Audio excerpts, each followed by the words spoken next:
नमस्कार दोस्तों, आप सभी का मेरे YouTube चैनल मायरा वॉइस में हार्दिक स्वागत है। आज मैं आपको करवा चौथ की कथा सुनाने जा रही हूँ। यदि आपने मेरे चैनल को सब्सक्राइब नहीं किया है तो सब्सक्राइब कीजिए और बेल आइकन को दबाना नहीं भूलिए, जिससे आपको आने वाली वीडियोस का नोटिफिकेशन समय से मिलता रहे। तो सुनिए करवा चौथ माता की कथा। बहुत समय पहले की बात है। एक साहूकार के 7 बेटे और उनकी एक बहन करवा थी। सभी सातों भाई अपनी बहन से बहुत प्यार करते थे, यहाँ तक कि वे पहले से खाना खिलाते और बाद में स्वयं खाते थे। एक बार उनकी बहन ससुराल से मायके आई हुई थी।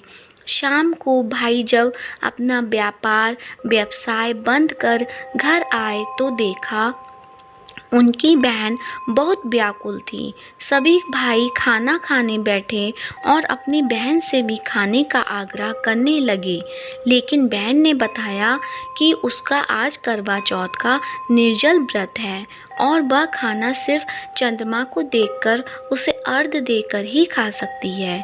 चूँकि चंद्रमा अभी तक नहीं निकला है, इसलिए वह भूख प्यास से व्याकुल हो उठी है।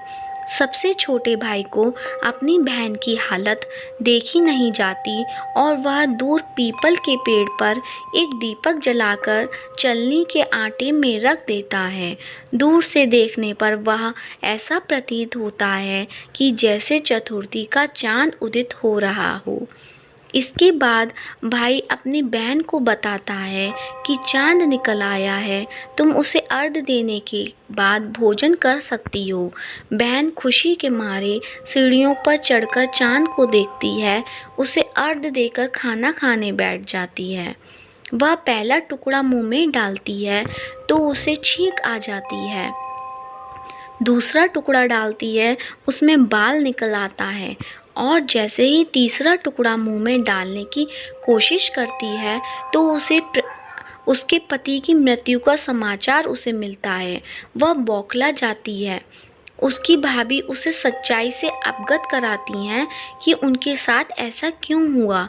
करवा चौथ का व्रत गलत तरीके से टूटने के कारण देवता उससे नाराज हो गए और उन्होंने ऐसा किया है।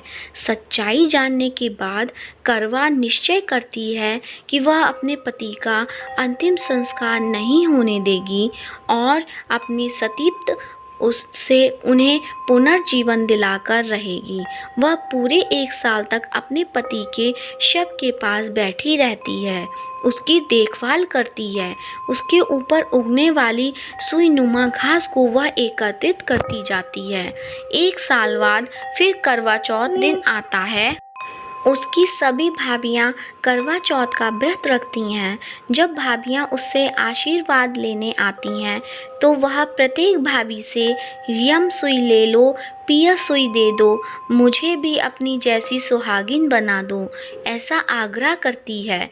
लेकिन हर बार भाभी उसे अगली भाभी से आग्रह करने का कह चली जाती है।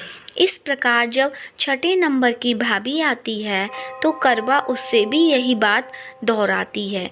यह भाभी उसे बताती है कि चूंकि सबसे छोटे भाई की वजह से उसका व्रत टूटा था, अतः उसकी पत्नी में ही शक्ति है कि वह तुम्हारे पति को दोबारा जीवित कर सकती है। इसलिए जब वह आए तो तुम उसे पकड़ लेना और जब तक वह तुम्हारे पति को जिंदा न कर दे उसे नहीं छोड़ना। ऐसा कहकर वह चली जाती है। सबसे अंत में छोटी भाभी आती है। करवा उससे भी सुहागिन बनने का आग्रह करती है, लेकिन वह टाल मटोलती करने लगती है। इसे देख करवा उन्हें जोर से पकड़ लेती है और अपनी सुहाग को जिंदा करने के लिए कहती है। भाभी उससे छुड़ाने के लिए नोचती है, खसोटती है, लेकिन करवा नहीं छोड़ती है। अंत में उसकी तपस्या को देख भाभी पसीज जाती है और अपनी छोटी अंगुली को चीरकर उसमें से अमृत उसके पति के मुंह में डाल देती है। करवा का पति तुरंत श्री गणेश कहता हुआ उठ बैठता है। इस प्रकार प्रभु कृपा से उसकी छोटी भाभी के माध्यम से करवा को अपना सुहाग वापस मिल जाता है। हे श्री गणेश, माँ गौरी, जिस प्रकार करवा को चिर सुहागन का वरदान आपसे मिला है, वैसा ही सब सुहागिनों को मिले। जय करवा चौथ माता की जय हो। भक्तजनों, कथा सुनने के बाद कमेंट बॉक्स में जय करवा चौथ मैया की जरूर लिखें। धन्यवाद।